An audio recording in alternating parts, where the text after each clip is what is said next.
So learning and studying acupuncture, herbology, massage, every meridian in your body is an organ.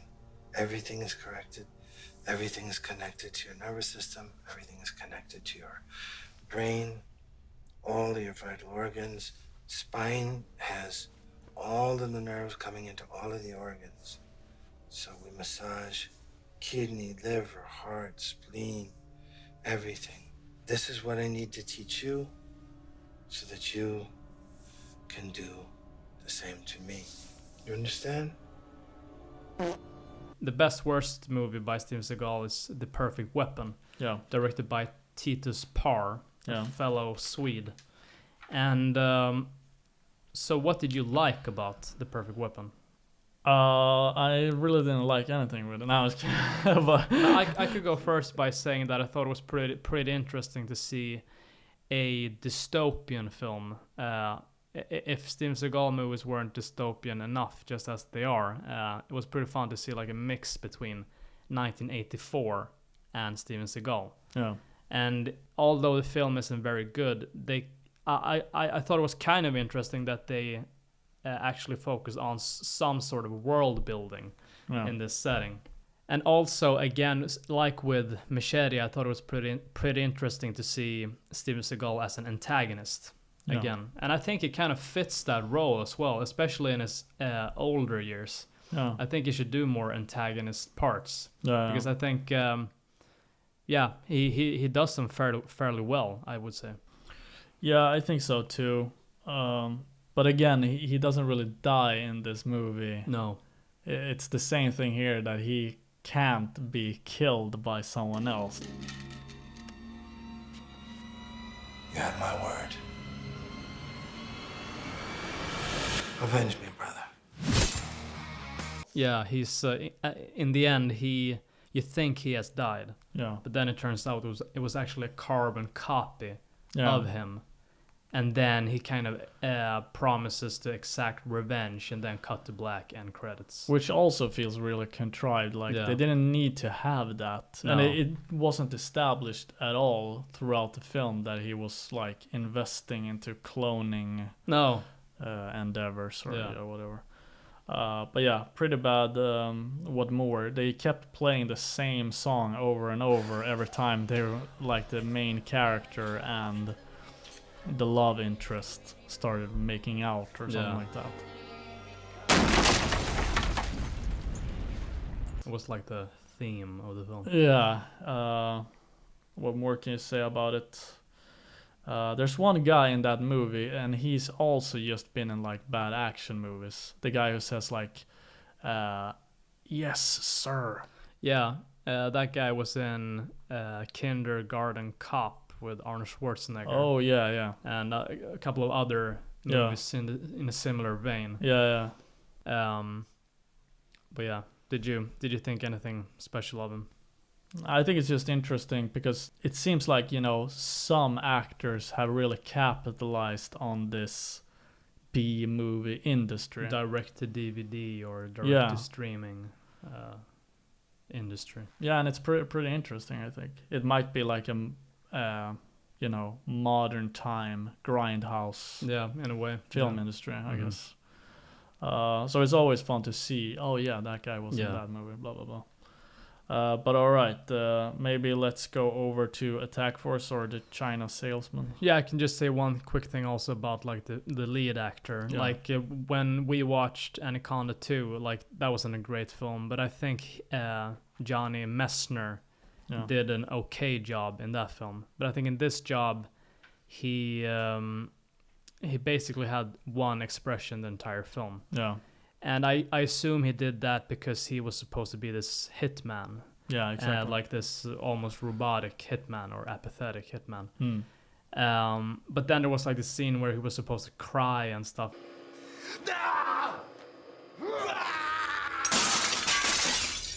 Yeah. And yeah. Yeah, and I remember that you mentioned that to me. Yeah. You had a particular problem with John. Yeah.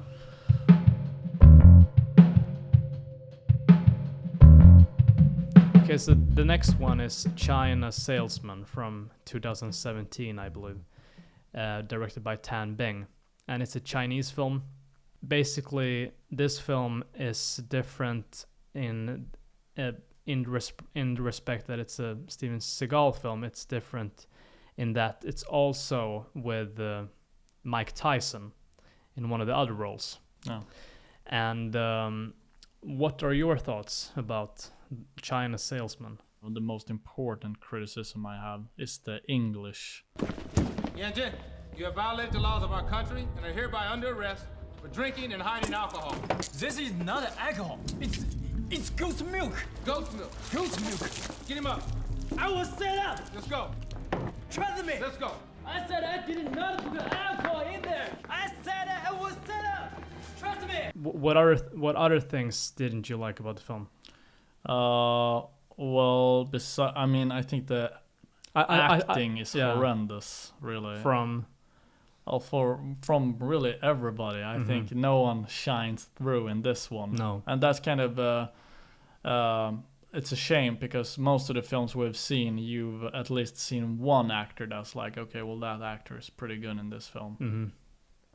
But here I think it's a collective bad work, you know. Yeah. Everybody brings their F game to this one. Yeah. But you can kind of tell that this film is Chinese propaganda too. Yeah, and also the film has a lot of Chinese nationalist propaganda. Yeah. And some scenes are more blatant than others. Like there's a scene where they're supposed to pass this area where there are like armed rebels or forces. Yeah. And they say that they can't pass this area without a UN flag. Yeah. Like a United Nations flag. And they don't have that flag. But then they have this idea of like, yeah, let's take this Chinese flag instead. Yeah. And what happens after that is basically like they start driving, and all of the soldiers are like almost in awe of like the Chinese flag. Yeah. And they're just like smiling and looking at the lead in the film. And then you think it's all over, like, yeah, that was a little bit of patriotism, but just a couple of seconds. But then more soldiers come, and they see the flag, and then they scream like, "Ni hao!" And the guy answers like, "Ni hao!" And then like there's a slow motion scene, so that we really understand, you know, how like what a meddler and a peaceful force and even China is in this region. Even the European girl holds the Chinese flag, you know. Yeah, and she like waves the flag, and I mean it can't really get more patriot, or it can get more like on the nose, like patriotic. Because you could argue that the American films are also propagandistic, or whatever you call it. But I feel like they do it in a more subtle way. You know, the story just takes place on a ship, and you know it has a lot to do with the army and yada yada. But they don't really have like Steven Seagal running around with the American flag trying to save the day. Yeah, you know? and also, I mean, you could argue, if we were to analyze Executive Decision, for example, it has kind of this America-centric narrative, and it's kind of understandable too because it's an American film. Yeah. But I do think that, you know, the portrayal of the terrorists are quite one-dimensional as well. And I one could argue also that in movies like this, you can't really go too complex, since it's such a formulaic, entertainment-focused story. Yeah. But I think it's worth mentioning that also films like Executive Decision also has its fair share of patriotism or nationalism, but this time it's America. Yeah, and less on the nose. I feel more tactfully made. I think maybe a line is crossed when we basically have like a character waving the flag of the country. Then it's like, okay, this is like super nationalist. Yeah.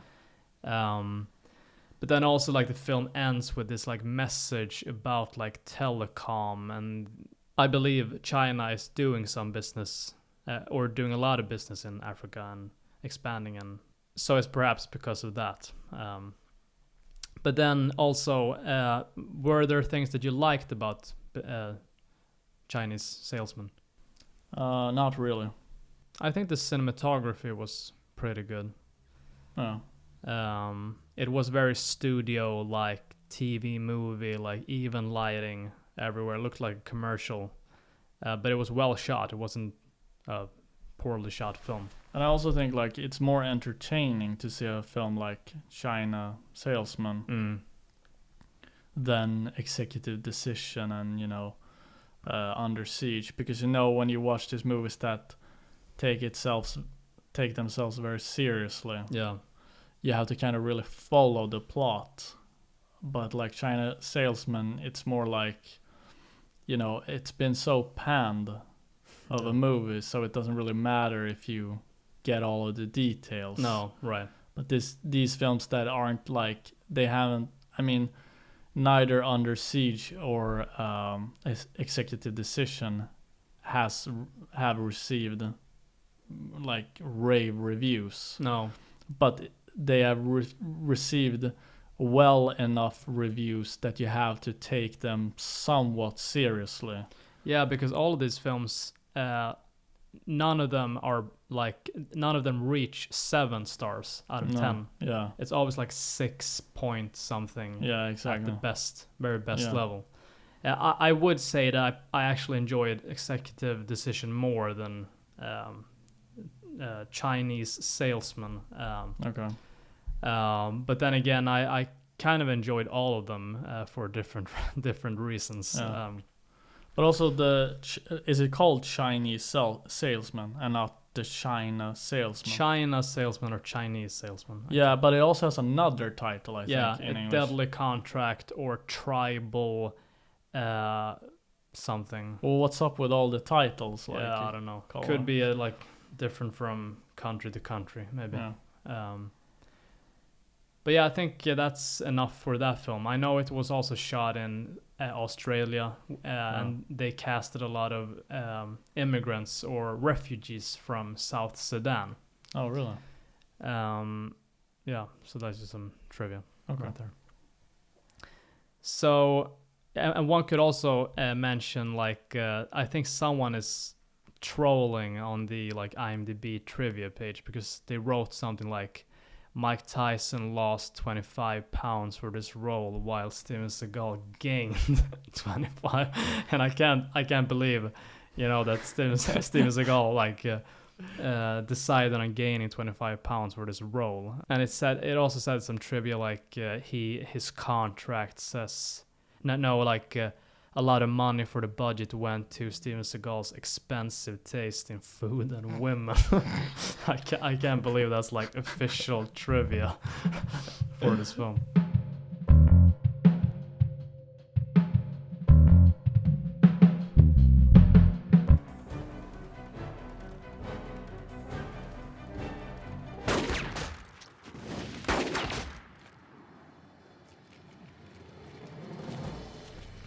But anyway, the last film is Attack Force from 2006, directed by William Kuesch. He's a guy who actually has done a lot of like German porno. No, I don't think so. I was kidding. I think it's German TV movies. I don't know if he has something to do with German. I'm not sure. Well, why is it that they always say, like, when they're gonna say something random, they say like German pornos? Okay, we can use my dad's computer to call all the kids together. Wait, before we put a message out, do a search on the word clitoris. Oh, okay. Found 8 million pages with the word clitoris. Wow! I'll just try the first one. You must be 18 to enter this website. Okay. Welcome to German Sick Fetish Video. If you are under 18, do not... Okay. Du hast Scheiße gegen. Dude, it's a lady getting pooed on. Whoa, is it Cartman's mom? Oh, very funny. Hey, it is Cartman's mom. Essen mein Scheiße. Alrighty then. Ah, son of a bitch. But anyway, so that film, he's done. He doesn't even have like a Wikipedia page. I can't really find anything about him, but he did some like teen comedy with Corey Haim back in the 90s and really a bunch of random stuff. He also did like another Steven Seagal film, at least one more apart from Attack Force. But so Attack Force is like the very bottom of all of Steven Seagal's movies, which is saying something. We could start with saying, what did you like about the film? Not much, really. Was there anything that you enjoyed? I mean, I would really have to look into the depths of my soul to find it, but it wasn't boring. Yeah. I enjoyed watching it. Mm-hmm. Perhaps more than watching Executive Decision and Under Siege. Okay. But I enjoyed it for the wrong reasons, I would say. Yeah. I think this is a film that also is one of the most poorly made films by Steven Seagal, where Steven Seagal actually has a pretty large role, because in both China Salesman and The Perfect Weapon, he's not in the film very much. In this film, he's in the film almost entire film.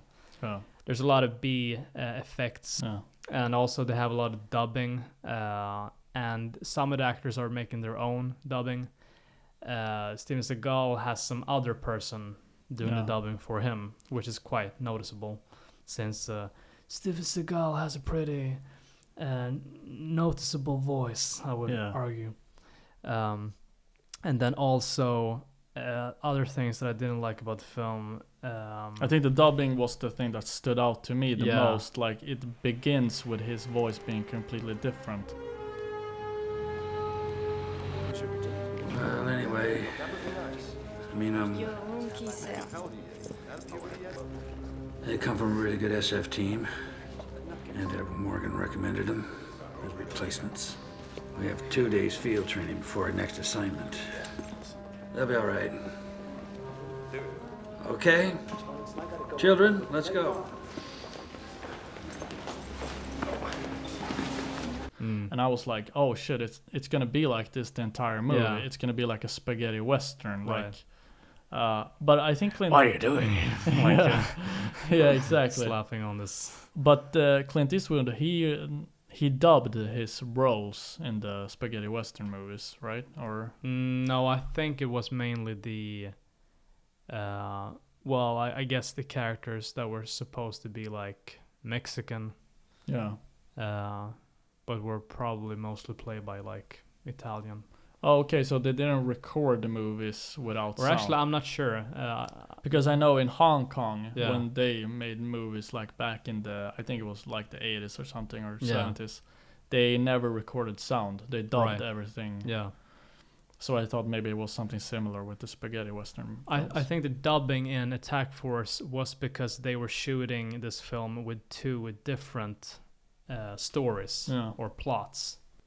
One story was with actually like aliens coming to Earth, and they were trying to find this like alien queen.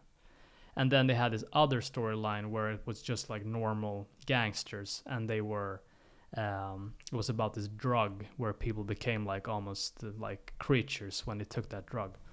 And the latter storyline was the one that they eventually decided on choosing. So I think that is the reason, or people are speculating that is the reason why there's so much dubbing, because it kind of had to make the film work at the end. So it becomes pretty... there's a lot of dubbing, a lot of ADR. At least with like The Perfect Weapon and China Salesman, I thought they were so different in a way, so it grabbed my attention a little bit more than this one. I do think also there is like a Scandinavian connection with all these films, because The Perfect Weapon was directed by a Swede, and in Attack Force there's a Swedish actress, and in China Salesman there's a Norwegian actress. I don't know what that says about Seagal or Scandinavia or whatever, but maybe there's something there, some important lesson for all of us. I don't know.